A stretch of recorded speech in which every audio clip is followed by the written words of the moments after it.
안녕하십니까. 8월 2일 낮 김경국TV 시작하겠습니다. 도널드 트럼프 미국 대통령이 한미 정상회담과 관련해서 의미심장한 말을 했습니다. 정상회담 날 일정을 확정하기 전에 뭔가 옵션을 걸고 있는 것이 아니냐, 이런 분석도 나오고 있습니다. 트럼프는 현지 시간 1일 백악관에서 뉴저지주 배드민스트로 출발하는 길에 한국과 정상회담을 언제 하느냐, 이런 취재진의 질문에 대해서 우리는 한국과 훌륭한 관계를 가지고 있다, 이렇게 짧게 얘기했습니다. 완전히 동문서답입니다. 통상적인 답변이라면 언제쯤 하겠다, 또는 최대한 빠른 시일 내에 만나기 위해서 준비 중이다, 이런 답변이 나와야 되는데 트럼프는 완전히 동문서답을 해버린 것입니다. 트럼프 대통령은 현지 시간 지난달 30일 한국과 무역협상 타결을 발표하면서 양자회담을 위해서 이재명이 2주 내로 백악관을 방문할 것이라고 밝혔습니다. 또 하루 뒤인 31일 워싱턴 DC에서 열린 한미 외교장관 회담에서도 정상회담 일정을 조율했습니다. 그런데 느닷없이 동문서답을 하고 나선 것은 일정 조율이 잘 되지 않고 있거나 아니면 다른 이유가 있다고 볼 수 있을 것입니다. 그런데 일정 조율은 사실 안 될 이유가 없는 것이, 트럼프가 날짜를 정하게 되면 이재명은 만사를 제쳐놓고 달려가야 할 그런 형편이므로 일정 조율 문제는 아닐 것 같습니다. 그렇다면 트럼프가 한미 정상회담을 앞두고 뭔가 요구를 했는데 이재명이 지금 확답을 주지 않고 있을 가능성도 예상해 볼 수 있습니다. 예를 들면 윤석열 전 대통령과 관련한 문제라든가, 아니면 이재명에게 중국 전성절 행사 불참을 공식 발표하라고 요구했다든가, 하여튼 뭔가 미국 측에서 큰 것을 요구했을 수도 있습니다. 백악관을 구경하고 또 한국 대통령으로 인정받고 싶으면 그만한 대가를 지불하라고 했을 수 있습니다. 과거 우리 대통령들이 미국의 공식 별장이죠, 캠프 데이비드 별장에 초청받았던 것과 비교하면 참 비참하기 짝이 없다고 할 수 있습니다. 그런데 이재명 측에서 답변을 미직거리고 있으니까 트럼프가 그런 식으로 나오면 한미 정상회담은 물 건너가는 수가 있다, 이렇게 경고하고 나선 것이 아니냐, 이런 추측이 나오고 있는 것입니다. 트럼프 대통령은 같은 자리에서 브라질에 50% 관세를 부과한 것에 대해서 난 브라질 사람들을 사랑한다, 그런데 브라질 정부를 운영하는 사람들이 잘못했기 때문이다 라고 말했습니다.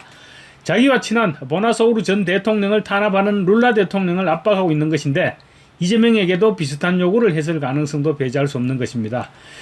이런 가운데 미국과의 관세 협상에서 한국이 완전히 등을 내어줬고, 그 결과 이재명이 트럼프에게 숨통을 잡혔다는 분석도 나오고 있습니다. 한미 간 관세 협상을 하면서 서면 합의문이 존재하지 않는다고 미국 뉴스맥스가 보도했습니다. 뉴스맥스는 새롭게 떠오르는 미국의 보수 성향 케이블 채널로 트럼프도 굉장히 신뢰를 보이고 있는 그런 언론입니다. 서면 합의문이 없다면 한국 측 발표와 달리 미국은 쌀을 포함한 농산물 시장을 완전히 개방키로 했고 3,500억 달러, 478조 원의 투자금에 대한 이익 90%를 미국이 가져가기로 했다고 밀어붙이는 미국 측의 주장이 납득이 되는 것입니다. 어차피 약속을 담보한 서면이 없으니 막말로 목소리 큰 쪽이 이기게 되는 것입니다. 말하자면 트럼프가 이재명을 백악관으로 불러서 숨통을 조일 수 있는 무기를 확보하게 된 것입니다. 뉴스맥스 온라인판은 1일 귀국한 한국협상당 관계자의 말을 인용해서 도널드 트럼프 미국 대통령이 지난달 30일 협상 뒤에 발표한 한국과 미국 간의 관세 협정에 대한 서면 합의가 아직 없다라고 보도했습니다. 취재 소스는 여한구 통상교섭 본부장이었습니다. 보도대로라면 우리는 아무것도 장담할 수 없게 되는 것입니다. 트럼프는 자신의 트루스 소셜을 통해서 관세율 15%와 3,500억 불 투자, 그리고 자동차와 농산물 등에 대한 완전 개방을 발표했습니다. 그리고 하워드 러트닉 연방상무부 장관은 X에 3,500억 불 투자에 대한 이익 90%는 미국의 소유라고 적었습니다. 특히 캐롤라인 레빗 백악관 대변인은 쌀도 완전 개방될 것이라고 말했는가 하면 투자 수익 가운데 90%는 미국의 부채 상환 등에 사용될 것이라고 투자 수익의 용처까지 구체적으로 거론했습니다. 그래서 굴욕적 조공 외교였다는 거센 비난이 봇물 터지듯이 지금 쏟아져 나오고 있는 것입니다.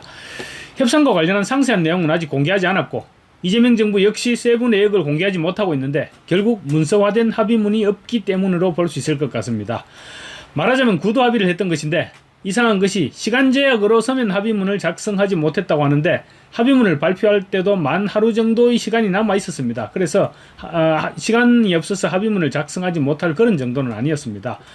그런데 구체적인 합의문도 없이 덜컥 합의를 발표했다면 이재명이 백악관으로 불려 들어가 어떤 대접을 받게 될지 그림이 그려집니다. 전쟁 중이라는 점을 호소하기 위해서 군복을 입고 트럼프를 만났던 젤렌스키 우크라이나 대통령은 백악관에서 트럼프는 물론이고 배석했던 미국 강요들로부터도 옷이 군복밖에 없느냐 그런 조롱까지 받았습니다.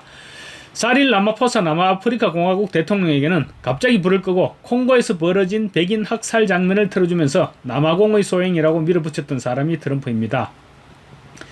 이재명과의 협상이 순탄치 않으면 어떤 수모를 주게 될지 알 수가 없습니다. 협상 과정에서 쌀은 물론이고 소고기도 불쑥 끄집어낼 수 있고 이재명의 친중 행보나 윤석열 전 대통령에 대한 탄압을 기습적으로 지적할 수도 있습니다.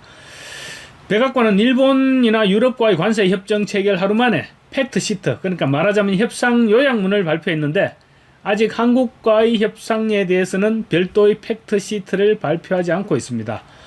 뉴스맥스는 여한구 통상교섭본부장이 워싱턴에서 귀국한 뒤 취재진에게 시간의 제약으로 주로 구두로 협상했다면서 서면 합의 문건은 없다고 실토했다고 지적했습니다.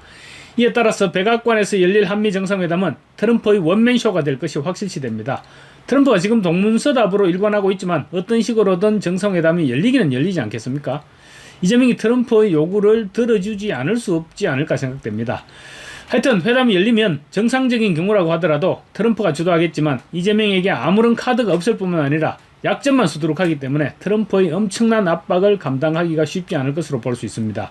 그렇게 되면 국방비와 주한미군 주둔비 등 중요한 안보 현안에 있어서도 주도권을 잡는 것은 불가능해집니다. 이재명은 과거 성남시장 시절부터 주한미군 주둔비는 우리가 미국에 줄 것이 아니고 미국이 우리에게 주둔비를 줘야 한다. 우리가 오히려 받아야 한다. 이렇게 주장해왔는데 한마디라도 그런 말을 꺼낼 수 있을지 모르겠습니다. 이재명은 후보 시절 이렇게 얘기해왔습니다. 국익을 위해서라면 트럼프의 가랑이 사이를 길 수도 있지만 자신도 만만치 않다는 것을 보여주겠다 이렇게 말을 했는데 이번이 자기 실력을 보여줄 절호의 기회입니다. 우리 국익을 위해서 제발 실력 발휘 좀 해주기 바라지만 그럴 수 있을 것 같지가 않다는 게 문제입니다. 이런 상황에서 한미 정상회담을 구걸하다시피 해서 백악관으로 들어가는 이재명이 거기서 트럼프의 요구를 거절하기는 쉽지 않을 것입니다. 디테일이 정해지지 않은 구두 합의는 얼마든지 트럼프에 의해서 무산될 수 있고 이런 일이 현실화되면 취임 2개월 만에 퇴진하라는 민심에 직면하게 될 것입니다. 당장 문제가 될 것으로 예상되는 부분이 쌀과 소고기 수입입니다. 트럼프의 제안을 거부하게 되면 관세율 25% 카드를 다시 받아들고 돌아와야 되는데 그렇게 되면 경제 파탄으로 이어지고 국민들이 절대로 용서하지 않을 것입니다. 전국민 퇴진 운동이 시작될 것입니다. 그래서 트럼프의 덫에 걸려들었다는 분석이 나오는 것입니다. 어쨌거나 키는 트럼프가 쥐고 있는 것은 부인할 수 없는 사실입니다. 특히 뉴스맥스는 서면 합의가 없는 사실을 헤드라인으로 다룬 로이터 통신 보도를 인용하면서 여한구 통상교섭본부장과 함께 귀국한 김정관 산업통상자원부 장관이 투자펀드의 수익 구조에 대해 더 많은 논의가 필요했다라고 말한 점을 부각시켰습니다. 역시 협상팀 중 한 명인 구윤철 부총리도 한국이 미국에 건네는 3,500억 달러 투자에 대한 상세 플랜을 수립해야 한다고 밝힌 사실에 주목하고 있습니다. 결국 상시한 합의에 이르지 못하고 서둘러 협의를 종결시켰다는 말이 되는 것입니다.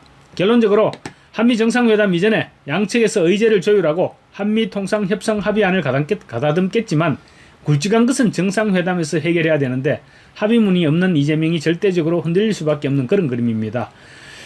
결국 트럼프가 이재명을 대상으로 어떤 참교육을 시킬 것인지에 초점이 맞춰지는 것입니다.